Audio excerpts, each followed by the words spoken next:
Assalamualaikum warahmatullahi wabarakatuh. Selamat pagi semua. Semangat pagi.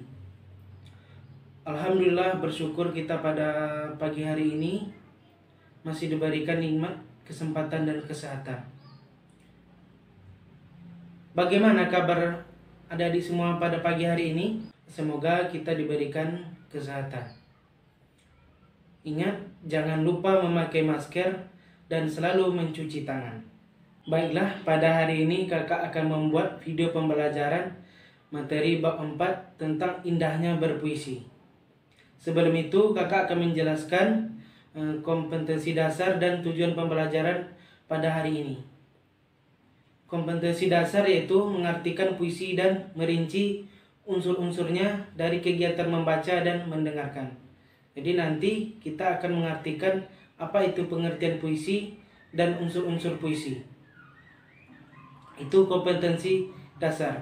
Selanjutnya, tujuan pembelajaran kita pada hari ini yaitu siswa mampu mengartikan puisi dengan merincikan unsur-unsur dari kegiatan membaca dan mendengarkan.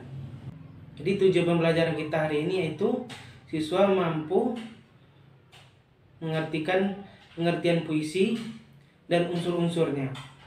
Materi kita yang pertama yaitu pengertian puisi. Puisi yaitu teks atau karangan yang mengungkapkan pikiran dan perasaan dengan mengutamakan keindahan kata-kata. Puisi adalah karya sastra yang mengungkapkan isi pikiran, perasaan dan pengalaman penyair secara imajinatif yang disusun dengan kata-kata yang indah dan penuh makna. Itu pengertian puisi. Menurut Sutarji Kalzombahri, puisi ialah membebaskan kata-kata dan itu berarti mengembalikan kata pada awal mulanya. Pada mulanya kata adalah kata dan kata pertamanya adalah mantra. Jadi menulis puisi menurut Sutarji Kalzombahri adalah mengembalikan kata kepada mantra. Itu pengertian puisi. Baiklah, kakak akan membacakan sebuah puisi karya Sutarji Kalzombahri yang berjudul Tanah Air Mata. Tanah air mata. Tanah air mata, tanah tumpah darahku. Mata air, air mata kami. Air mata, tanah, air kami. Disinilah kami membangun, menyanyikan air mata kami. Di balik gembur sumbur tanahmu, kami simpan perih kami. Di balik etalase gedung-gedungmu, kami coba sembunyikan derita kami. Itu kutipan puisi dari karya Sutarji Kalzombahri. Baiklah, materi selanjutnya yaitu unsur-unsur puisi. Yang pertama yaitu majas dan irama. Puisi merupakan teks yang mengutamakan majas dan mengutamakan irama. Apa itu majas? Majas adalah bahasa kiasan yang dipergunakan untuk menciptakan kesan tertentu bagi penyimak atau pembacanya. Untuk menimbulkan kesan-kesan tersebut, bahasa yang dipergunakan berupa perbandingan, pertentangan, perulangan, dan perumpamaan. Itu pengertian majas. Majas juga disebut dengan gaya bahasa. Baiklah, materi selanjutnya yaitu macam-macam majas. Yang pertama yaitu majas personifikasi. Majas personifikasi adalah majas yang membandingkan benda-benda yang tidak bernyawa seolah-olah memiliki sifat seperti manusia. Majas ini yaitu memiliki gaya bahasa yang memanusiakan benda. Maksudnya bagaimana? Maksudnya benda mati diibaratkan memiliki sifat seperti manusia atau menghidupkan benda mati.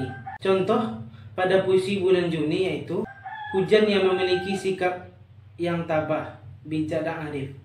Nah, itu bukan sifat yang dimiliki oleh hujan, tetapi sifat yang dimiliki oleh manusia.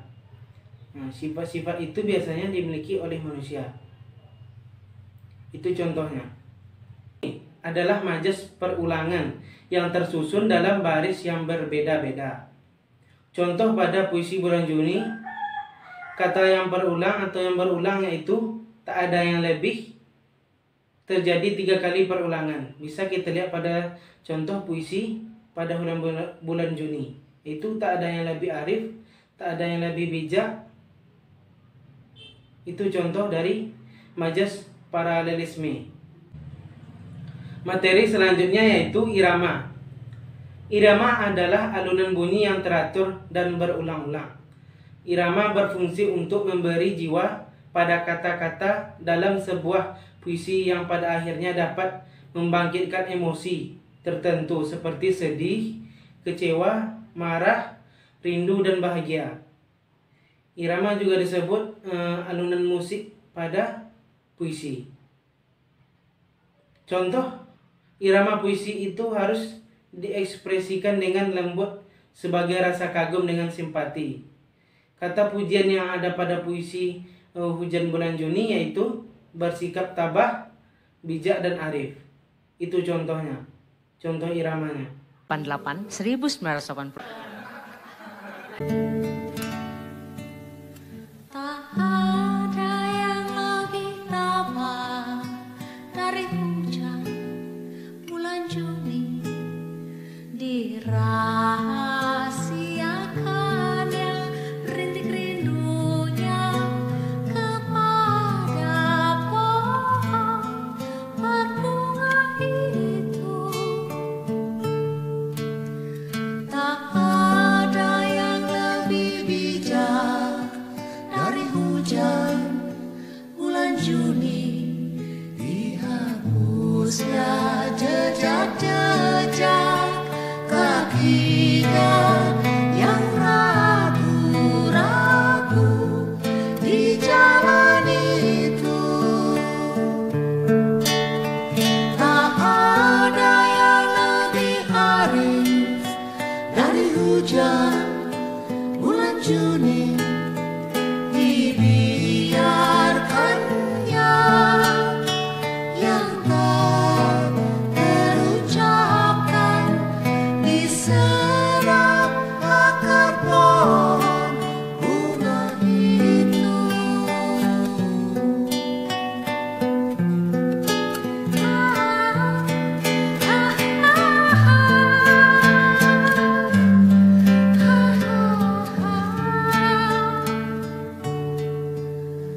Tak ada yang lebih tabah dari hujan bulan Juni, dirahasiakannya rintik rindunya kepada pohon berbunga itu. Tak ada yang lebih bijak dari hujan bulan Juni, dihapusnya jejak-jejak kakinya yang ragu-ragu di jalan itu. Tak ada yang lebih arif dari hujan bulan Juni, dibiarkannya yang tak terucapkan diserap akar pohon bunga itu. Materi selanjutnya yaitu penggunaan kata-kata konotasi. Kata konotasi adalah kata yang bermakna tidak sebenarnya. Jadi, kata konotasi ini adalah kata yang memiliki makna yang tidak sebenarnya. Kata itu telah mengalami penambahan-penambahan, baik itu berdasarkan pengalaman, kesan, maupun imajinasi dan perasaan penyair. Kata-kata dalam puisi memang banyak menggunakan kata-kata yang makna konotatif. Kata-kata itu merupakan kiasan atau merupakan suatu perbandingan. Baiklah, kita lihat contoh kata-kata konotasi dalam puisi Hujan Bulan Juni, yaitu kata hujan. Makna dasarnya itu air yang turun dari langit. Lalu makna kata konotasinya itu makna tambahannya perbuatan baik. Itu kata hujan. Selanjutnya rintik. Makna dasarnya titik percik air. Lalu makna tambahannya sesuatu yang kecil tetapi yang banyak. Selanjutnya pohon berbunga. Pohon makna dasarnya yaitu pohon yang memiliki bunga. Makna tambahannya yaitu kehidupan yang baik yang menjanjikan. Selanjutnya yang keempat, jejak-jejak kaki. Makna dasarnya yaitu tapak. Makna tambahannya yaitu pengalaman hidup. Yang kelima, jalan. Makna dasarnya tempat untuk melintas. Lalu makna tambahannya itu alur kehidupan. Yang keenam, diserap. Makna dasarnya itu masuk ke dalam liang kecil. Makna tambahannya dimanfaatkan. Yang ketujuh, akar. Makna dasarnya bagian terbawah dari pohon. Makna tambahannya awal kehidupan. Itu dia contoh kata-kata konotasi dalam puisi Hujan Bulan Juni. Materi selanjutnya yaitu kata-kata berlambang. Lambang atau simbol adalah sesuatu seperti gambar, tanda ataupun kata yang menyatakan maksud tertentu. Jadi lambang ini adalah sesuatu yang berbentuk gambar, tanda ataupun menyatakan maksud tertentu. Contoh dari kata-kata berlambang yaitu lambang dalam puisi Hujan Bulan Juni yaitu hujan, kata hujan. Kata hujan berarti lambangnya bagi kehidupan atau kesuburan. Itu contohnya. Lalu kata bunga. Bunga berarti keindahan. Itu bunga memiliki arti keindahan. Itu contoh kata-kata berlambang dalam puisi Hujan Bulan Juni. Pengimajinasian adalah kata atau susunan kata yang dapat menimbulkan khayalan atau imajinasi. Dengan imajinasi itu, pembaca seolah-olah merasa, mendengar atau melihat sesuatu yang diungkapkan penyair. Dengan kata-kata yang digunakan penyair, pembaca seolah-olah mendengarkan suara imajinatif, auditif, melihat imajinatif visual atau meraba, dan menyentuh benda-benda imajinatif taktil. Jadi, seorang penulis puisi yaitu dia menulis dengan imajinasinya atau menggunakan khayalannya untuk membuat sebuah karangan puisi. Nah, kita lihat contoh imajinasi melalui mendengarkan suara.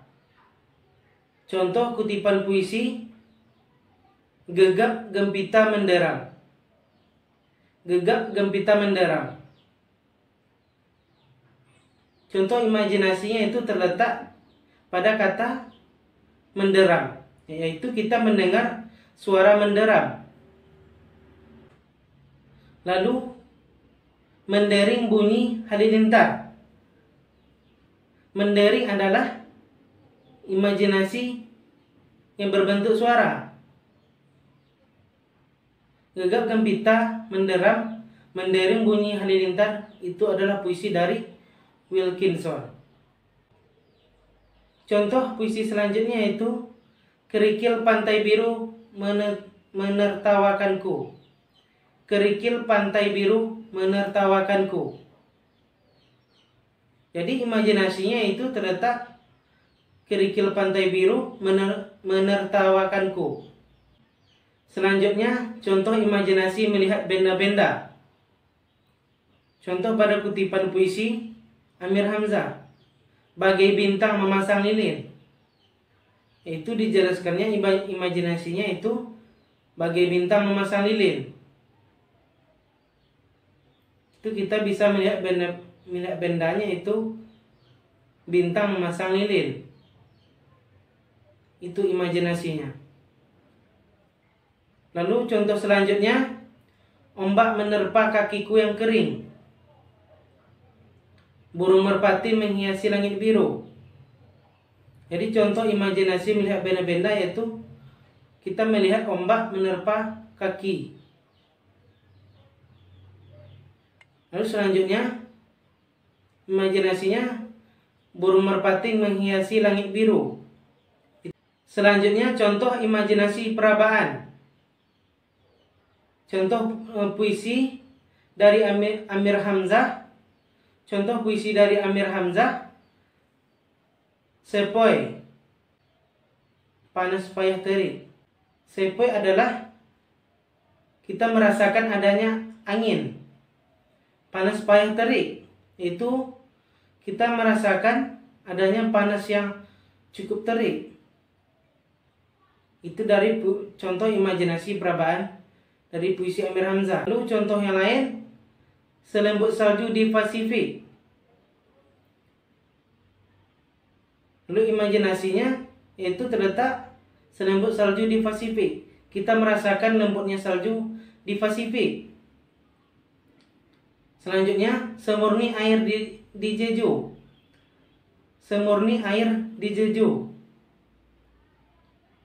Imajinasinya kita merasakan murninya air di Pulau Jeju. Selanjutnya, seindah senja di Athena. Itu kita merasakan indahnya senja di Pulau Athena. Selanjutnya, seharum bunga melati. Imajinasinya yaitu kita merasakan harumnya bau bunga melati. Itu contoh imajinasi perabaan. Sekian materi kita pada hari ini, yaitu bab indahnya berpuisi. Semoga adik-adik bisa paham apa itu pengertian puisi, unsur-unsur puisi, macam-macam majas, irama, kata-kata konotasi, kata-kata yang berlambang, dan imajinasi dalam puisi. Cukup sekian video pembelajaran pada hari ini. Assalamualaikum warahmatullahi wabarakatuh.